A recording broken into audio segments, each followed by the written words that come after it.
Welcome to the Family Brand Show. We're Chris and Melissa Smith of FamilyBrand.com, husband and wife, parents of 5, and we want to help you take back your family and to live life on your terms.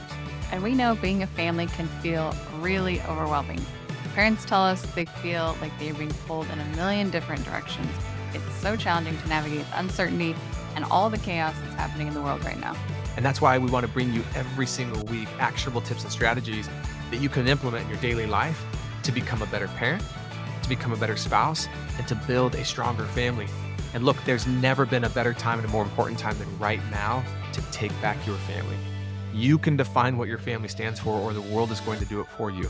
And the world needs strong families now more than ever. And it starts right here with your family.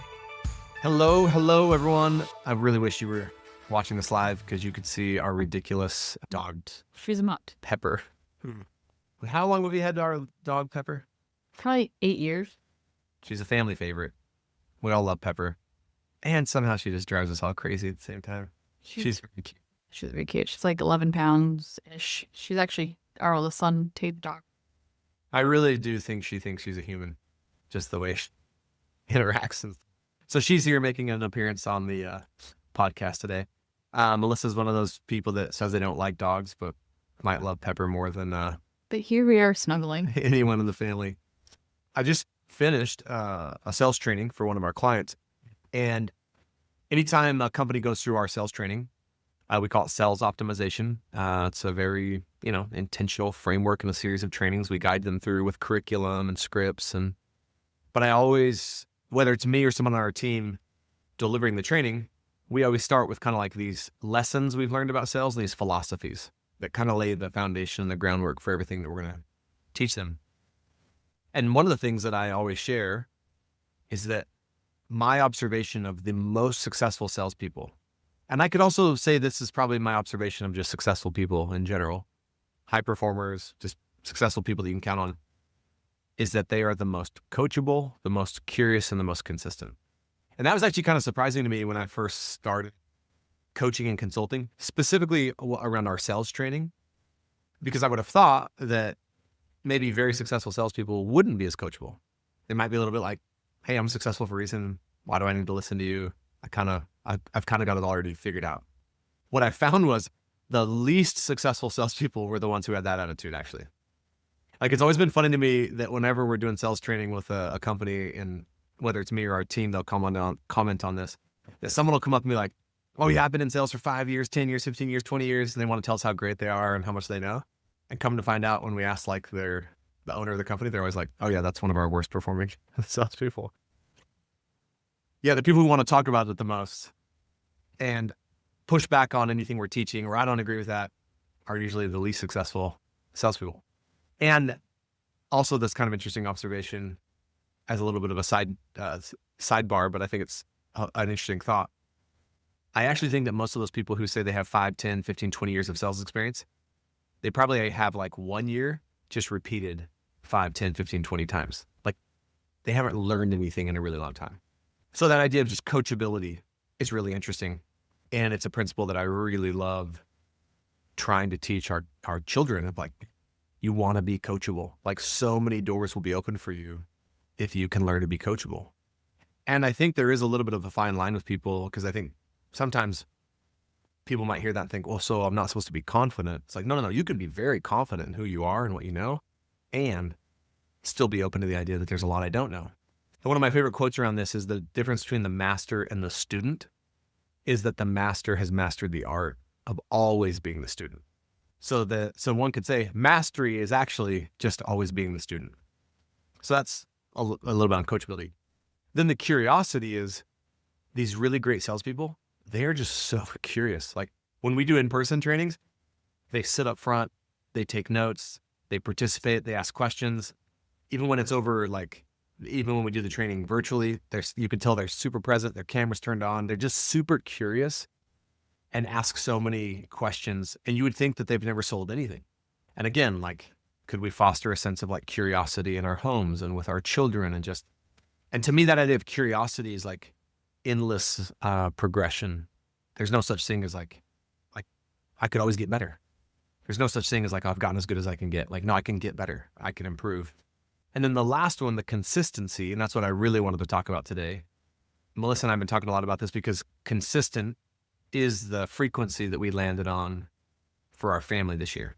So as most of you probably know, we encourage our children, and Melissa and I choose a word or frequency of the year. And then we choose a family frequency. And then we choose a scripture and a quote that goes along with that. So we'll share our scripture and our quote as well. And we let each of the kids, all of us, come up with a quote or a scripture, and then we all vote on it. Tanner actually this year won both. His scripture won first place, and his quote was chosen. Yeah. And just to expand on that a little bit is, I know we've talked about this before, so this might be a repeat, but I think listening for the first time, what that looks like is Chris and I decide, we have a conversation at the end of the year, kind of looking forward based on feedback from the family. But ultimately, Chris and I decide, looking forward into 2026 in this case, what is something that our family could really benefit from? Where do we want to put our focus or our intention for the year? And we landed on the word consistent. And then the next thing that we do is we have, as part of our regularly scheduled family meetings that we do on Sundays, one of those Sundays in January, we tell the family, hey, come prepared for this Sunday to have a quote and a scripture supporting this word. And so everyone comes prepared with a quote and a scripture, and then we vote on it, and we decide overall which one captures the essence of what we're hoping to do the best, or just which one's the favorite. But everyone gets to vote and have a say in what becomes the quote and the scripture there. I will also say one thing. I think there were years early on where maybe the frequency or the energy with which we would choose a frequency for our family or a word would almost be from like a negative limiting, like, we're so bad at this. We are terrible at this, so this is our word. Well, that's not the most inspiring way to like communicate it. So instead, we've tried to look at it like, this is what we think would serve our family the most. This is what we think we could benefit from the most. Even just that like slight shift, for what that's worth, I think is an interesting lens to think about this. Even if you haven't chosen a word or a frequency yet for you for the year, you still can. But and look, yes, you're gonna be honest with yourself about some things that maybe you don't like about what you're doing or what didn't work for you last year. Great. And choose it from a place of, this is what would really serve me, and this is what would serve our family. And I have to add, the winner, whoever wins, gets a little prize. Like Chris said, Tanner won, which has never in the history of the Smith family happened before, where he had he brought to the meeting the winning scripture and the winning quote. So we like took him out to lunch. Yeah. Not just Tanner, no one's had that before, right? Where they've clean sweep. Did we already take him to lunch for that? Oh, that's right. Okay. Consistent. A lot of reasons why we chose that for our family. A lot of reasons why we thought it would be useful and beneficial for our family. And the more that Melissa and I talk about this, I just think it's I just call it the great divider of people. And what I mean by that, not in a way that's divisive, but if I just divide the people I know in my life in the world into two categories, which is probably not fair, but it's just, if I did, and I called one category the highest performers, just in the sense of like, they're just very productive, very reliable, very dependable, and successful in whatever that means to people. And then I took everyone else. That doesn't mean that they're not reliable, that they're not successful, just more than most and then not. One of the strongest attributes I would point to as the difference is consistency. These people are just consistent, and they figured out a way to be consistent over long periods of time. And it's really remarkable. And I love this quote by a guy named David Bednar, that we never struggle with knowing what to do. It's just the consistency of doing what we already know. And it's like consistency seems to always be the issue. And you can really look at in anything. There has been so many times in Melissa and I's life where it's like, man, we were doing so good with like 15-minute pickup every night as a family. And we'd wake up to a clean home. That was so awesome. And it worked so great for our family. There was literally nothing that wasn't benefited. And in the midst of saying all that, it's like, and we stopped doing it. It's like, well, we didn't stop it because it wasn't like a great thing, you know? Or how many of us have, in our health, right? It's like, I was doing so good at fill in the blank. food, exercise, movement, getting in the gym, whatever it is. Then I fell off the wagon. Or man, I was doing so good with budgeting. We were on it with our finances. And then something happened. I was doing so good at journaling. I was doing so good at, literally finish that sentence with we were doing so good at. And so it's like, man, what gets in the way? And that's kind of what I wanted to talk about today. Not that we have all the answers, but even just, out of curiosity, I'd be curious what you think, Melissa. Like, what gets in the way of consistency?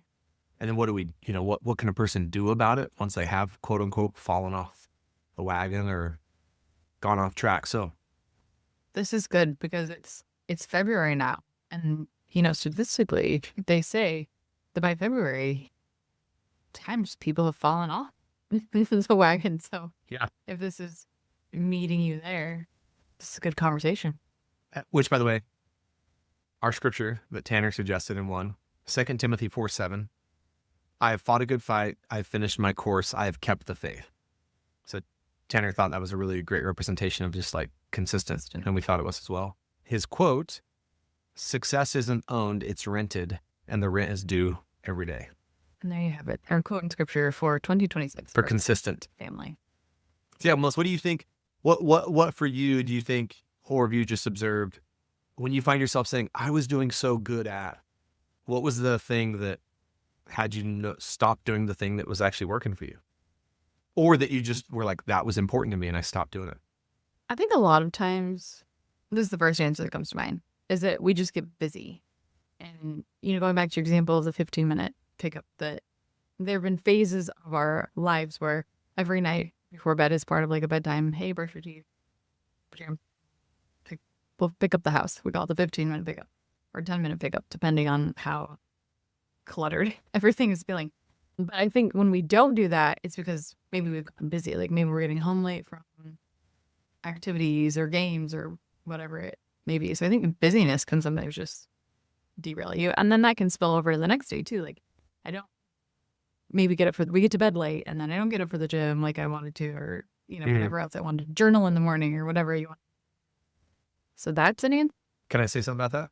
Yes. So here's what's interesting about that though, if you really think about it. But in the grand scheme of things, we only missed one night. So I think there's a really interesting conversation about what has us stop being consistent day one. Like the first time you miss, whatever that is. Like, I was journaling every day for 30 days and I missed a day. Or I was making it to the gym 5 days a week and then I missed a week. Or we were doing 15-minute pickup. That I think really matters. Because I think our tendency a lot of times, and at least mine is, I missed a night. All hell's broke loose. Why even try? It's like, no, you missed one time. Like you missed 1 week. So the principle, what is in Atomic Habits, never miss twice. Missing once is an accident. Missing twice is the start of a new habit. I'm not. Yes. The essence of more it. eloquently, but yes, that's it. But don't you think if most people just granted themselves some grace and were just like, didn't make that big of a deal of it, and we're like, oh yeah, I missed once. I just got to make sure I don't miss twice. I would. What else do you think? So we get busy. I quite frankly think we get bored. For sure. I know for me, we'll tell you this, I am a very spontaneous, I get super obsessed about things. And I just think that human nature, I don't know why, and maybe this has been studied, maybe I read this somewhere. I just think we have this 90-day tolerance. I can get so excited about something for 90 days and be obsessed with it and into it. And then I think at the 90-day mark, the newness, the excitement, the novelty of it is starting to wear off. So now think about that. In order to sustain that activity, what sustained that new activity or that new habit, what sustains most new habits and new activities in the beginning is just pure excitement and motivation and inspiration. That's not going to last forever though. Yeah, it becomes more of a... So when that starts to wear down, if you don't then go, well, now I just have to apply some grit, some determination, some consistency, I think it could catch you off guard and you're like, well, this just isn't fun anymore. This just isn't exciting. And so you kind of have that a moment there at that 90-day mark or whatever that, let's just say it's 90 days. I think you have a decision, which is, okay, do I look at this and go, this is no longer fun and I'm going to do it anyways because it matters to me? Or am I going to subconsciously kind of let myself off the hook and go, this is no longer fun. I'll go find something else that's fun and kick that off for 90 days. This reminds me of a conversation that I was having with one of my kids. He is taking this class at school, and he came trying to have this very deep conversation with me about like, where does motivation come from? And we like really didn't get to the answer. But I think that kind of applies here. Like, once you've lost that initial excitement, how do you stay consistent? How do you stay motivated? Where does that come from? And how does that how do you keep it sustained? One thought we had was that maintaining that vision for what it is that you actually want and what it is you're actually trying to achieve, and how that can help you like maintain. Maybe it's not as exciting, but you have that vision of where you're headed and where you're wanting to go, and that can help your motivation stay there when it's kind of waning. It's actually really good. I hadn't thought about that. It's like, maybe what can you do to get out ahead of it, knowing that there are going to be those days? So begs the question first, like, do we even have a vision for that thing? Whatever it is, any area of our life, like, have I really created a vision for, yeah, this is really important to me and here's why? Because it's not a matter of, will I get too busy and miss a day? Will I get bored? No, that's going to happen. It's almost like, who are you going to be and what are you going to draw from and draw on when that happens? And he asked me about that. And I thought, the first thought that came to mind was, I have roped in rodeo, most of my life off and on. But there was a period of time where Melissa can attest that several years ago, I got obsessed. And I stayed obsessed for a long period of time. And I got better in a shorter period of time, way better than I had in all of the years of my life combined. And there's no coincidence that in that time, I was by far the most consistent I had ever been with all of the fundamentals and mechanics of like being better at roping. And I sustained that consistency over a long period of time. And I got really good compared to how good I had been. And I can see, though, in talking even with my son, I was like, but before I did all that, I got really clear that was super important to me. Because there's been other things I've done where there's been other things I've done where I approached it with the same amount of obsessiveness, intentionality, hunger, but didn't even come close to sustaining it. And I think in those situations, I was just being fueled by the hunger and the obsession, but I didn't have this bigger vision that would like sustain me through the times where it's like, I don't feel like it or I don't want to do it. Is there anything I'm looking at? So current obsession Chris has right now is basketball. And so I'm thinking about basketball. He's been coaching basketball. I'd be still thinking about, coaching basketball and basketball teams and plays and stuff. And when I think about these elite level players, we've been talking about that a lot at our house, different things related to basketball, but just like the grit and consistency required to achieve, like in sports, it takes a lot of grit, determination, etc. But then I started thinking, is there anything in life that you really want to achieve that doesn't require it? Like anything worthwhile? Yeah. I think it all requires it. Do you remember that conversation we had with Trip at dinner that night? Recently, so Trip's our 10-year-old, and it just so happened that every kid was doing something, and it was just us and Trip. And we love anytime we get to spend 2-on-1 with one of our kids. And so we're like, hey, let's go out to dinner. And so we went out to one of our favorite restaurants. And we were having this conversation, Melissa and I and Trip. Is it possible to become really, really great at something without being obsessed? And the conclusion we all came to is probably not, or at least definitely not if you want to sustain it over a long period of time. Like, you're going to have to be a bit obsessed. And the obsession is probably what then drives the consistency. Because no matter how much you can intellectually know, like, okay, I probably should be doing this and grinding every day or whatever. But if I'm just not obsessed. But then where does the obsession come from? Which another word for that could be when our son was like, where does motivation come from? Yeah. I do think it is having a vision for like, why does this even matter to me? So like for basketball, for example, what really clicked for me is like, when I caught this vision of, oh man, this is like way bigger than basketball. Basketball is just an avenue through which I can speak possibility to young people and help them see how much they matter, help them see how much they are worth, help them see that they're enough, help them see that they're leaders. And I can prove to them And more importantly, they can prove to themselves through the game of basketball that they're capable of doing amazing things. And then that'll serve them for the rest of their life. And so when I really caught the vision of like, oh, this is about developing like young leaders and competing at a really high level and teaching them lessons of like teamwork, unselfishness, leadership, like, so that vision is what could sustain the sustain the obsession, which would, so I just think it's a pretty lonely road to go down, to just be like, okay, I'm just going to be consistent and I'm just going to grind it out and have enough grit to be consistent. I don't know if any of us can do that without a vision for why it matters so much. Okay, so let's bring it home. What's a good takeaway for anyone listening? Yeah, I would say for you, first and foremost, like, is there something that really, really matters to you? Like, there's something you have a vision for that you're like, yeah, I want to get obsessed about this. Like, and maybe it's obsessed about being a great mom, being a great cook.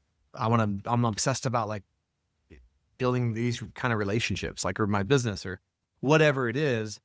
And I would say that, like, create a vision for what you really want around that. And that will sustain, your consistency. And then I would just, one of the things, again, I think part of the family brand platform for Melissa and I is to keep us in the conversation of how do we, like, just like I started with, I would love to teach my children how to be more coachable, how to be more curious, how to be more consistent. Cause I just know that those are things that will serve them the rest of their life. Love it. I think the one thing I would add would be, maybe look, I'm going to do this. Is there anywhere in my life where I have maybe lost some consistency that I want to gain back or like re-engage in? And what area would that be? And get back on it. All right. So that is it for today's episode of the Family Brand Podcast. But before you go, we have something fun for you. Yeah. Like, if you've ever wondered, okay, so how's our family culture actually doing? We've got an incredible quiz for that. Good news, it's quick, it's free, and when you're done with that quiz, we'll even email you this awesome PDF full of practical ways to strengthen your family culture right away. So all you have to do is go to familybrand.com/quiz, take the quiz, grab the PDF. We'll see you next time.